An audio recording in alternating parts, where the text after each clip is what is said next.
Hi guys, எல்லோரும் நேற்று நான் போட்ட வீடியோலாம் பார்த்து லைக் பண்ணி என்னை வந்து நிறைய பேர் சப்போர்ட் பண்ணியிருந்தீங்க. ரொம்ப நன்றி. இன்றைக்கி வந்து நம்ம கரகம் வர்றது தான் ஃப்ரெண்ட்ஸ். நம்ம இன்றைக்கி வீடியோ நான் எடுத்து போட போகிறேன். பாருங்கள் ஃப்ரெண்ட்ஸ், சாமி வந்துடுச்சு. அதனால் நான் பூசைக்கு தேவையானது எல்லாமே எடுத்து வச்சுட்டு வெளியில் வந்து சாமி காலுக்கு ஊற்றுறதுக்காக தண்ணியுமே ரெடி பண்ணியாச்சு. அங்கே பேண்ட் செட்டை அடிச்சுட்டு வராங்க ஃப்ரெண்ட்ஸ். என்னோடய பாப்பாவை பாருங்கள் எவ்வளோ ஹாப்பின்னு. இப்போது சாமி வந்துட்டாங்க ஃப்ரெண்ட்ஸ். 3 கரகம் எடுத்துகிட்டு வருவாங்க.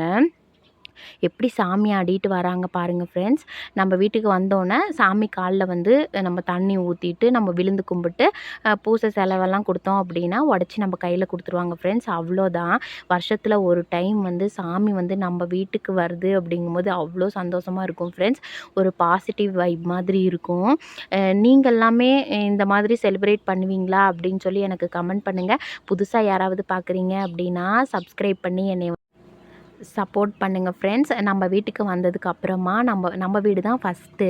அதுக்கப்புறமா வந்து இந்த எஸ்டேட்டுக்குள்ளே இருக்க எல்லா வீட்டுக்குமே போவாங்க ஃப்ரெண்ட்ஸ். போயிட்டு நைட்டு 10 ஆகிடுச்சு நம்ம சாமியை போய் தண்ணியில் கரைக்கிறதுக்கு. ஏன்னா இங்கே வந்து எப்படியுமே ஒரு 700 வீடு இருக்குது ஃப்ரெண்ட்ஸ். எல்லா வீட்டுக்குமே போயிட்டு தானே ஃப்ரெண்ட்ஸ் போக முடியும். அதனால் அவ்வளோ லேட் ஆகிடும். இது வந்து மாரியம்மன் பண்டிகை ஃப்ரெண்ட்ஸ். வருஷத்தில் ஒரு டைம் வந்து இது செலிப்ரேட் பண்ணுவோம். நீங்கள்லாம் பண்ணுவீங்களா அப்படின்னு சொல்லி எனக்கு கமெண்ட் பண்ணுங்கள். ஓகே ஃப்ரெண்ட்ஸ், பாய். நம்ம இன்னொரு வீடியோவில் பார்க்கலாம் ஃப்ரெண்ட்ஸ். இதே மாதிரி நான் நிறைய வீடியோ அப்லோட் பண்ணுறேன். நீங்கள் வந்து எனக்கு சப்போர்ட் பண்ணுங்கள். பாய்.